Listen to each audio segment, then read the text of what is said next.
Let's say another question. Consider a cylindrical surface of radius r, length L in a uniform electric field E. Compute the electric flux if the axis of the cylinder is parallel to the field direction. See, let's see this. आपके पास वही field lines है, uniform field lines बनाया गया है, वही field lines है जो कि यूनिफॉर्म है.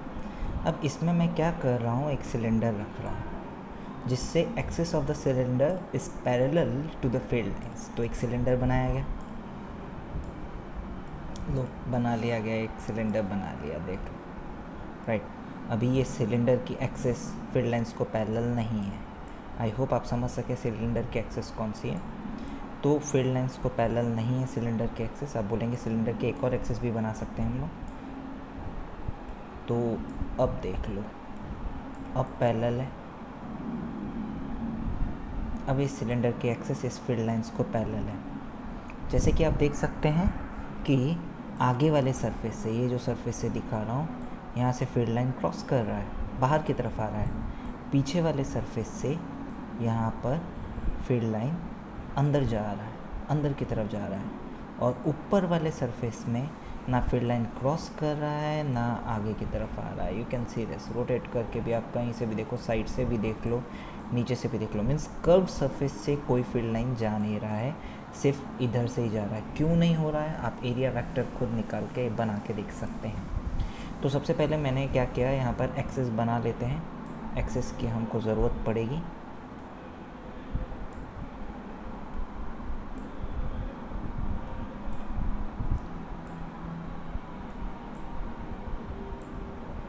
सो दिस इज़ आवर एक्सिस. इसको बस एक्सिस की जगह पे रख देते हैं, क्योंकि इसी से ही पैरेलल परपेंडिकुलर जो भी है इसी को ही बनाने का है.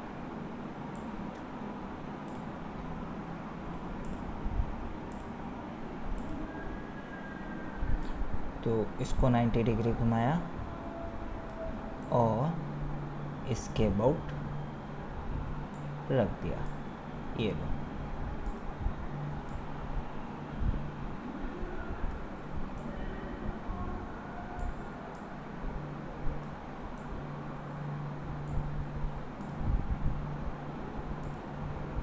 This is your axis. बन गई एक्सिस, राइट. तो अब देखो, axis is parallel to field lines, जैसा वो बोला था हम लोग वही किए. Now this axis is parallel to field lines. Yes, तो axis parallel to field lines है. अभी हम एरिया वेक्टर दोनों सरफेस पे बना देते हैं, पीछे वाला सरफेस पे, आगे वाला सरफेस पे. पहले पीछे वाले सरफेस पे एरिया वेक्टर बना देते हैं. देख लो, पीछे वाले सरफेस का कलर हम लोग दे देते हैं, येलो कलर का एरिया वेक्टर बना देते हैं.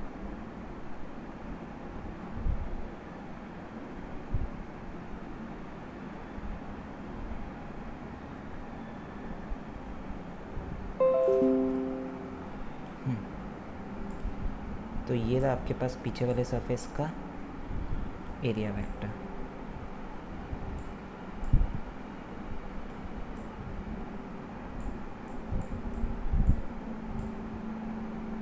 बन गया.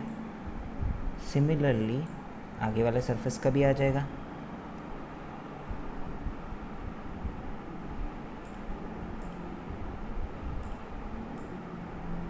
ये रहा, देख लो.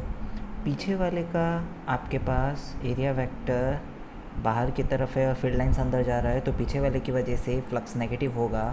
आगे वाले की तरफ एरिया वेक्टर बाहर की तरफ है, फील्ड लाइन्स भी बाहर की तरफ आ रहा है, आगे वाले की तरफ से फ्लक्स क्या होगा, पॉजिटिव होगा. Now all you need to do कि यहाँ पर साइड वाला बना के देखें एक बार. साइड वाला देखो बना के,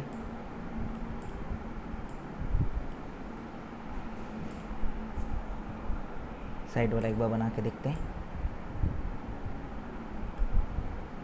साइड वाले का कलर अलग ले लेते हैं.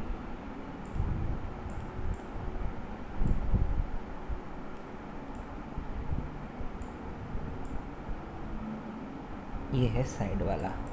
आप खुद चेक कर सकते हैं साइड वाले का एरिया वेक्टर आपके पास. और मैं इसको इसके साथ देख लेता हूँ, पास कर रहा है भाई. ये देखो, इसको अंदर से पूरा पास करवा रहा हूँ और इसी के थ्रू जा रहा है. तो you can see that it is radially outwards.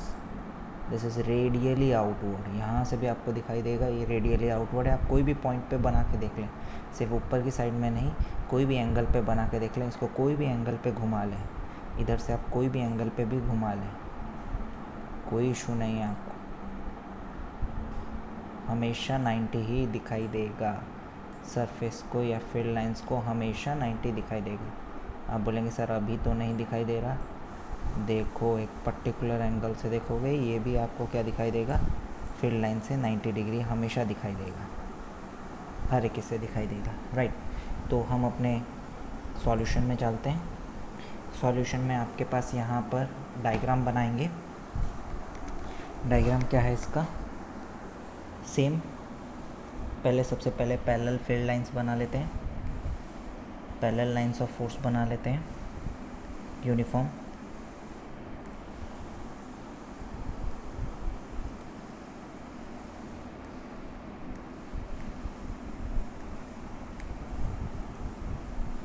पहला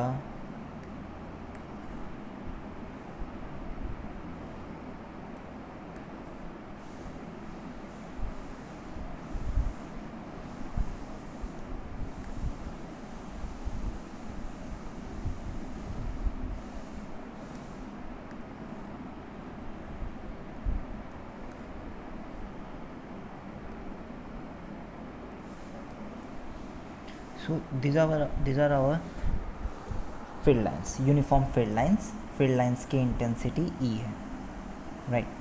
तो will be making a cylinder.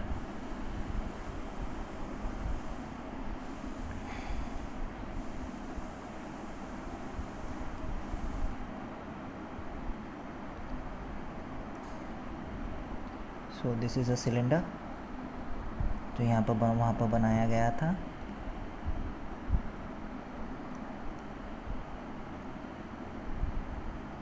This is a cylinder. अब एरिया वेक्टर देख लो, पहले वाले पार्ट का, ये जो आगे वाले पार्ट का एरिया वेक्टर ये रहा, इसको A1 बोल देते हैं। पीछे वाले पार्ट का जो कि ये है, इसका एरिया वेक्टर ये रहा, इसको A2 बोल देते हैं।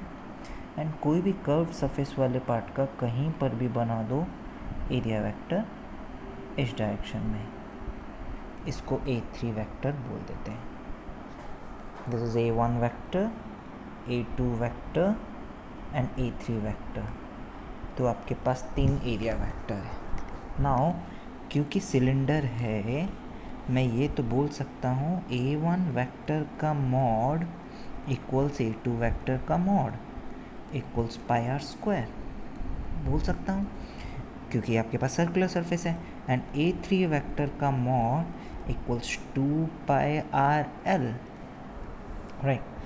तो सबसे पहले फ्लक्स थ्रू एरिया 1 कितना होगा, E यहाँ पर भी जितना है पीछे भी उतना ही है, तो E A1 cos 0, angle between them 0 है, तो ये हो जाएगा E into pi are square. Next φ2 के बारे में, अब देखो φ2 का नेगेटिव आएगा बिकॉज A2 वेक्टर पीछे है, E आगे है, E A2 cos 180 that is minus E times of pi are square. और A3 का देख लो, A3 इज परपेंडिकुलर, अपने आप 0 आ जाएगा, और आप जानते हैं 0 है, E A3 cos 90 which is 0. So total flux through the cylinder equal scalar quantity है, वेक्टर नहीं है, सिंपल एडिशन होगा, कोई डायरेक्शन का ज़रूरत नहीं, आंसर 0 है।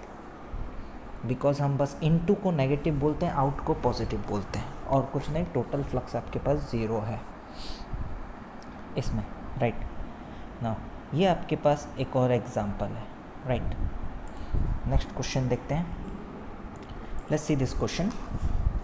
A circular plane sheet of radius 10 cm is placed in a uniform electric field of 5 into 10 to the power 5 Newton per coulomb, making an angle 60 degree with the field. Calculate electric flux through the sheet. ये वाला हम लोग diagram बना के देख सकते हैं, देख लो आपके पास वापस से ही वही फिगर में जाते हैं, अपने पास जो फिगर है तो यहाँ पर हम बस खाली एरिया वेक्टर को डिलीट कर देते हैं, बाकी सब कुछ सेम रखते हैं। सर्कुलर शीट भी हो जाएगा। कैसे? सिलेंडर को कम कर दूँ। नाउ आपको ये बोला है फील्ड के डायरेक्शन से सर्टन एंगल बना रहा है। फील्ड के डायरेक्शन से कितना एंगल बना रहा है? 60 डिग्री बना रहा है। तो 60 डिग्री रोटेट कर दें।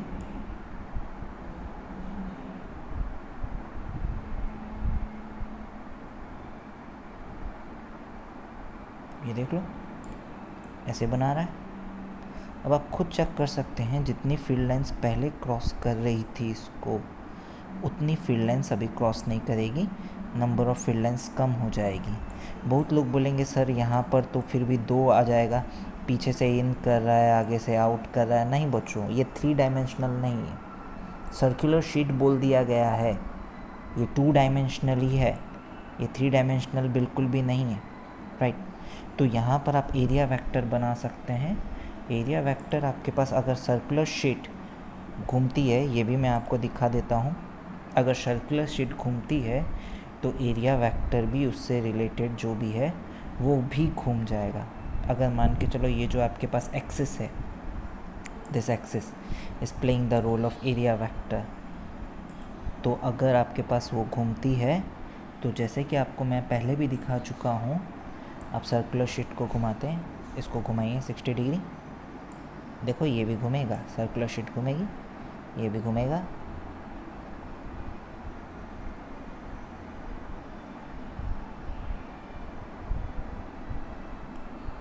Just a minute.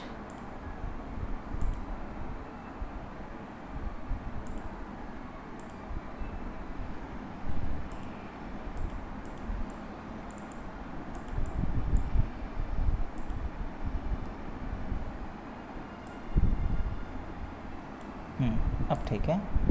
अब हम लोग देखेंगे, अभी जब उस समय विजुअलाइज नहीं हो पा रहा था, अभी हम लोग देखेंगे। इसको घुमाते हैं 60 degree,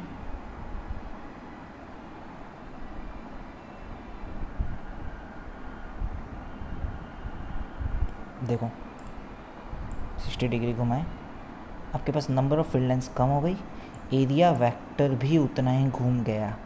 so right now area vector is making angle 60 degree. ये वाला जो एंगल एरिया वेक्टर बना रहा है, ये वाला जो एंगल है, ये भी 60 डिग्री है आपके पास। ये जो एंगल है ये भी आपके पास कितना है?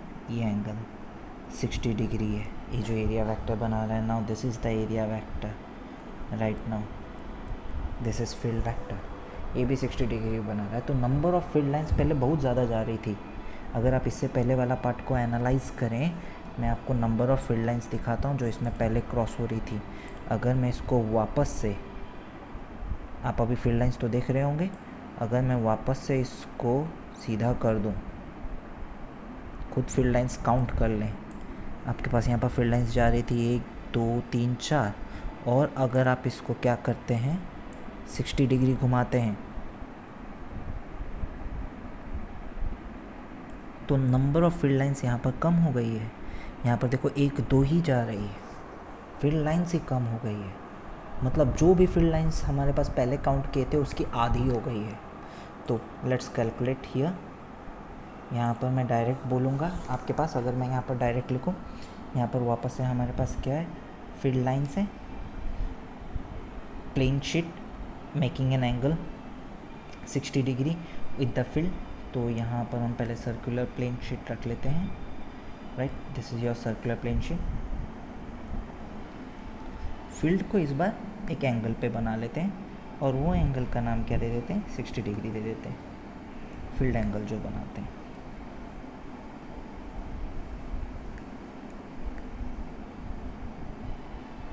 Uniform field lines, these are uniform field lines।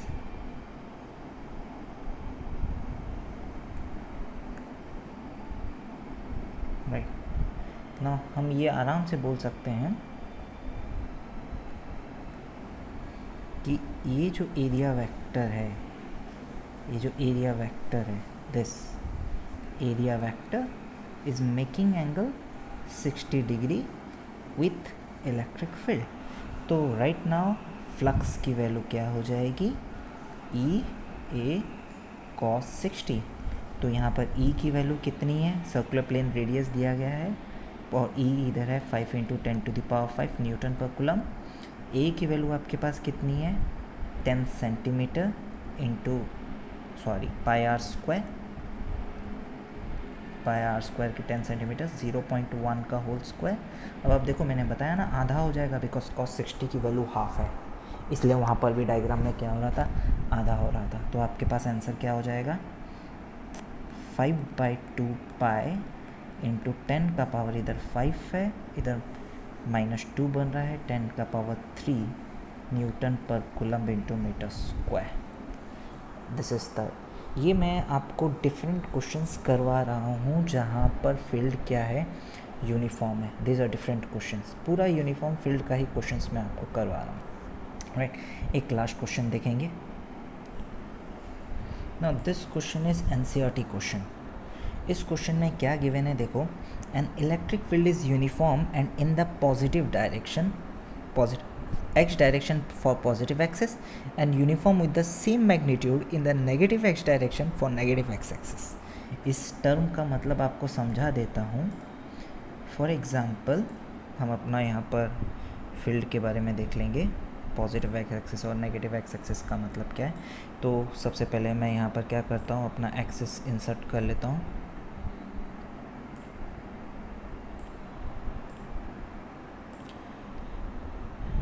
तो अपने पास यहाँ पर ये रहा axis, X axis and Y axis यहाँ पर इंसर्ट हो गया है। तो लेट यहाँ से 0,0 बोल दिया। तो आप जैसे कि देख सकते हैं कि ये वाला जो पार्ट में आपके पास x जो ग्रेटर देन है वाला पार्ट है, यहाँ पर सारी की सारी फील्ड लाइंस कहाँ पर है, टुवर्ड्स पॉजिटिव एक्स एक्सिस है। और क्वेश्चन बोला है यही सारी फील्ड लाइंस, यही जो आपके पास जितनी फील्ड लाइंस है,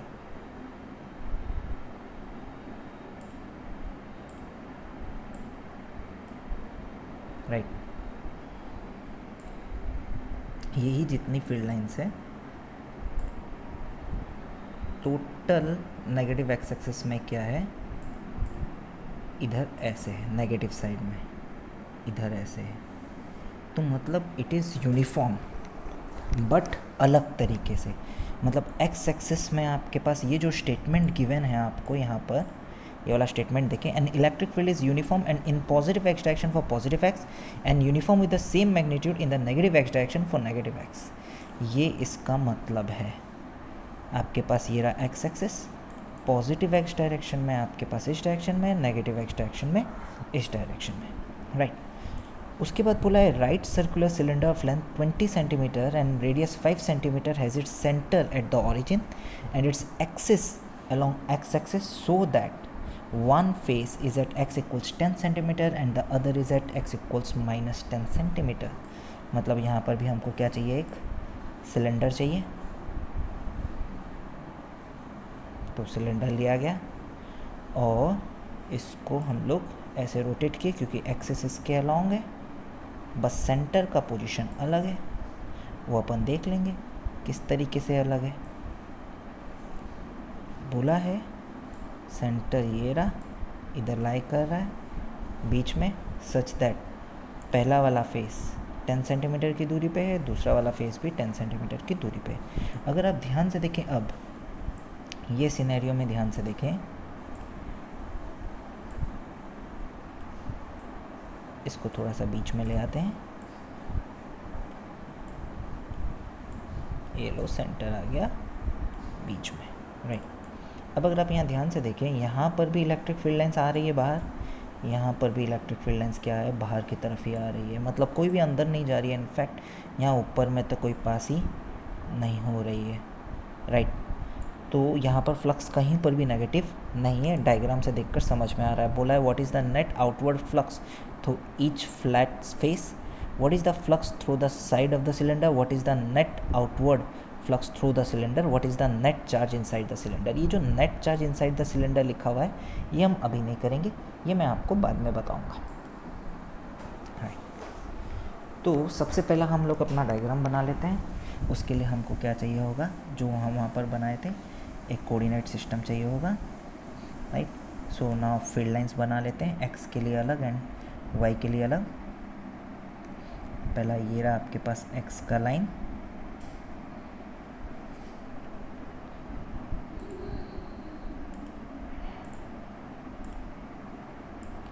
सो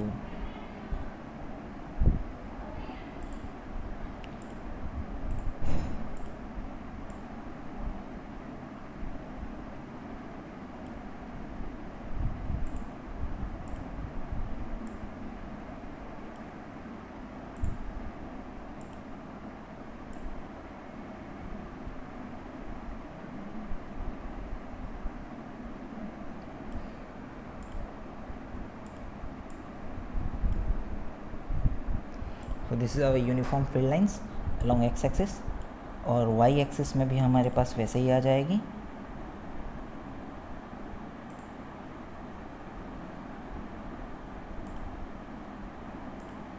तो वाई एक्सिस में हम लोग ऐसे पीछे की तरफ बना लेंगे, क्योंकि आपके पास एक्स में पॉजिटिव है, वाई में इस तरीके से पीछे है।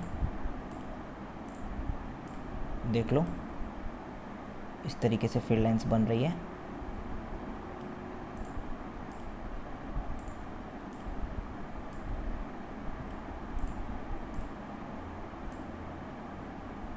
राइट, ये हो गया, ये आपके पास क्या बन गया, यूनिफॉर्म फील्ड लाइंस बन गया। तो right now I have to draw cylinder, और सिलेंडर उसके दो फेसेस, ये पहला सिलेंडर, पहला फेस सिलेंडर का, and there will be another face, similar face over here, और इनको हम लोग उस लाइन से ज्वाइन कर देंगे।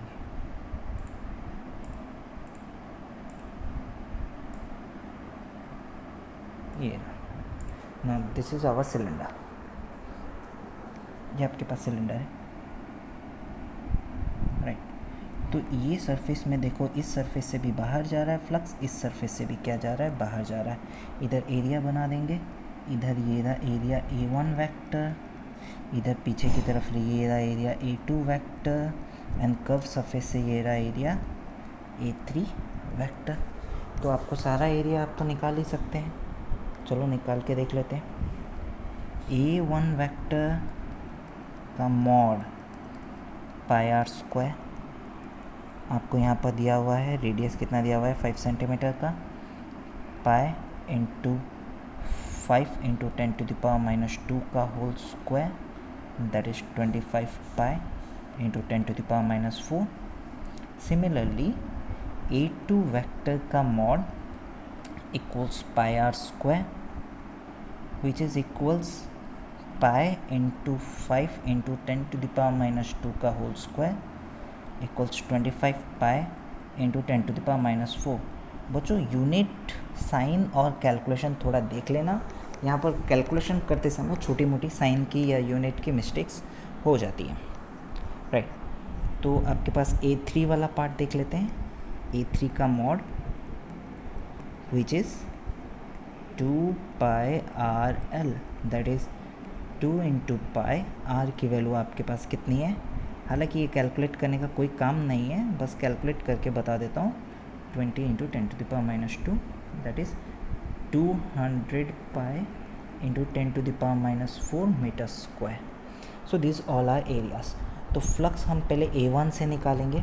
अच्छा, बहुत लोग बोलेंगे सर यहाँ पर माइनस साइन का क्या रोल है, कोई रोल नहीं है, कुछ लगाने का ज़रूरत नहीं है, बिकॉज φ1 जब मैं लिखूँगा बोलेंगे सर ये तो 200 आई कैप, 200 आई कैप का मतलब पॉजिटिव एक्स डायरेक्शन में है, तो A1 वेक्टर वहाँ पर डायरेक्शन आपको पता है, एंगल पता है।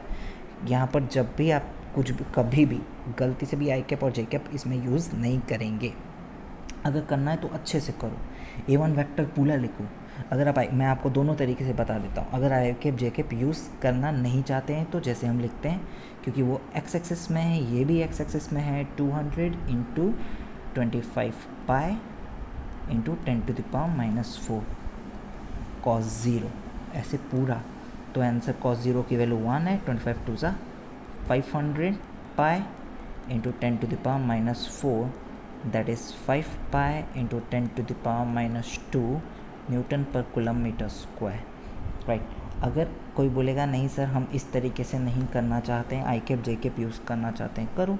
तो 5 1 equals E vector dot A vector. E vector कितना गिवन है, 200 आई कैप।